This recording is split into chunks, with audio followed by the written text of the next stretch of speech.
ਅੱਜ सचखंड श्री हरमंदर साहब विखे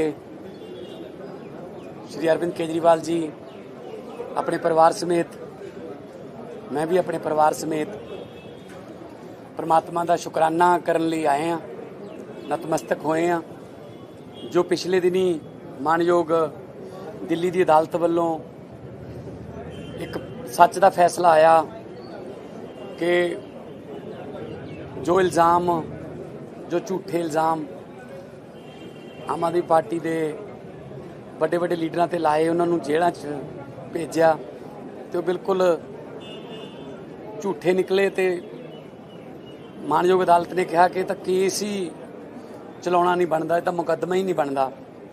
सो असीं ये नहीं कहते कि बरी होए हैं, असीं कहने कि मुकदमा ही नहीं शुरू होया, ट्रायल ही नहीं चलिया, ट्रायल ही नहीं चलिया। इस करके जो सच का सूरज, सच के सूरज की जो किरण आम आदमी पार्टी ਲਈ आई, ਉਹਦੇ शुकराने वजों अज मत्था टेकिया, अरदास की है, पंजाब की चढ़ती कला की, सरबत के भले की अरदास की है कि सानू समत बख्शे परमात्मा, बल बख्शे।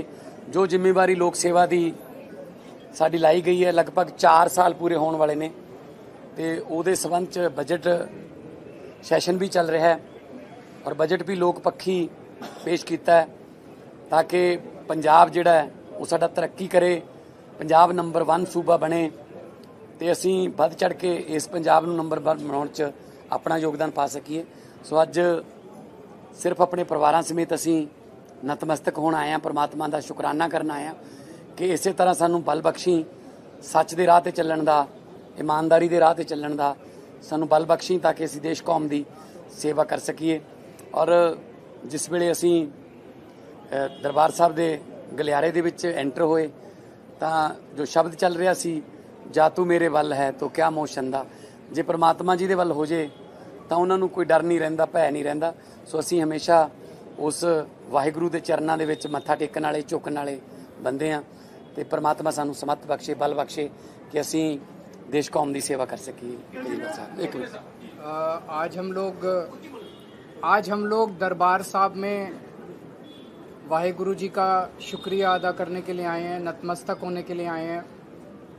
जो पिछले दिनों दिल्ली की अदालत से बहुत बड़ा फैसला आया हमारे ऊपर, आम आदमी पार्टी के ऊपर, आम आदमी पार्टी के सभी बड़े बड़े नेताओं के ऊपर जो झूठे आरोप लगाए गए थे, जो हमारे ऊपर कीचड़ फेंका गया था, हमारे 5 सबसे बड़े नेताओं को उठा के जेल में डाल दिया गया था झूठे आरोपों पे षड्यंत्र करके।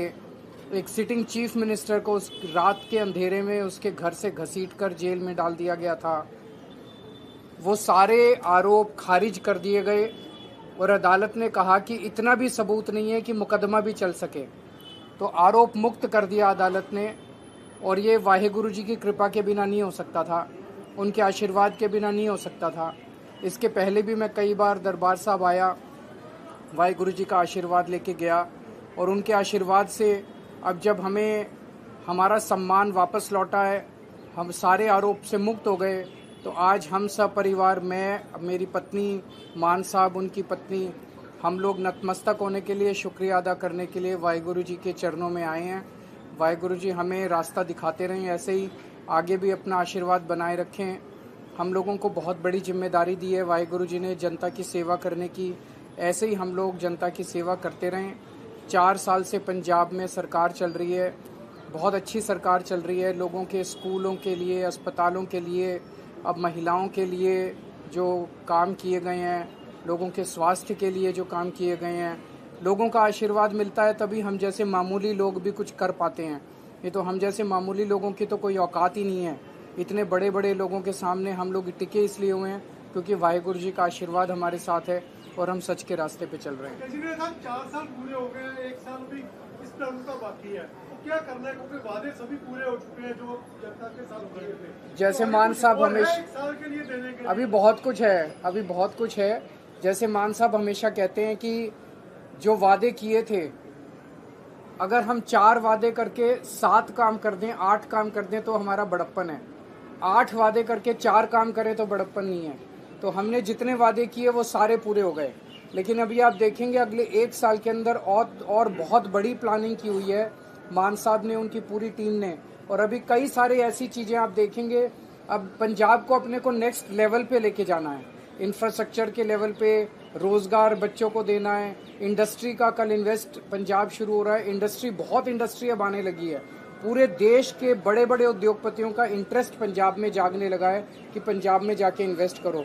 तो पंजाब को बिल्कुल अलग लेवल पे लेके जाएंगे आप सब लोगों के साथ मिलके, पंजाब के 3 करोड़ लोगों के साथ मिलके। किसानों के खुदकुशी ना करें किसान, ऐसा कुछ है किसानों के लिए? पहले इसमें बहुत कमी आई है, जो लेटेस्ट रिपोर्ट हमारे पास आई है, खुदकुशियों में बहुत बड़ी कमी आई है, क्योंकि खेतों में पानी जा रहा है। सिंचाई का पानी पहले जो 21% था 16 मार्च 2022 को, आज 16 मार्च लगभग 2026 में हैं हम, 4 दिन की कमी है। तो हम 75 से 80% के पास पहुंच चुके हैं। बिजली बोर्ड ने अब खुद ऐलान कर दिया है कि हम टैरिफ सस्ता कर सकते हैं, हमारी बिजली की खपत जो है वो कम हो गई है और दिन में बिजली मिल रही है, किसानों को एमएसपी मिल रही है। जो कल हमने विधानसभा में वो प्रस्ताव भी लाए थे, जो इंडो यूएस ट्रीटी हो रही है उसमें खेती को एग्जम्प्ट करने के लिए, ताकि खेती को एग्जम्प्ट कर दें तो हमारी जो खेती है उसमें मालिक हमारा किसान है। उस ट्रीटी पर साइन होते ही वो किसान एक ग्राहक बन जाएगा, उसके लिए बीज के लिए अलग से बाजार लगेगा, उसको वहीं से खरीदना पड़ेगा और ऊपर से सस्ता जो अनाज है या कोई भी सोया है, मक्का है, वो अमेरिका से आएगा तो हम कम्पीट नहीं कर पाएंगे। उनके खेत की औसत साइज 500 एकड़ है, हमारा 2.5 एकड़ है, हम कैसे कम्पीट कर पाएंगे? ऐसे किसान विरोधी फैसले नहीं लेने चाहिए प्रधानमंत्री जी को। हमने वहाँ जो प्रस्ताव पारित किया है और आने वाले दिनों में कल से हमारा इन्वेस्ट पंजाब समिट शुरू हो रहा है 13, 14, 15 मार्च। पूरे देश से नहीं, पूरे विदेशों से भी, जापान से, कोरिया से, यूके से, फ्रांस से, स्विट्जरलैंड से बहुत से इन्वेस्टर आ रहे हैं जो पहली बार पंजाब में इंटरेस्ट दिखा रहे हैं कि हम यहाँ पे अपनी फैक्ट्री लगाएंगे। अपना जॉइंट वेंचर करके भारतीय कंपनियों के साथ बड़े बड़े प्लांट आ रहे हैं। 20 मार्च को टाटा स्टील का उद्घाटन है, मतलब उनका प्रोडक्शन शुरू हो जाएगा 20 मार्च को। सेकंड बिगेस्ट आफ्टर जमशेदपुर के बाद देश का दूसरा बड़ा स्टील प्लांट आ रहा है। तो हजारों लाखों लड़के लड़कियों को काम मिलेगा और पंजाब तरक्की करेगा।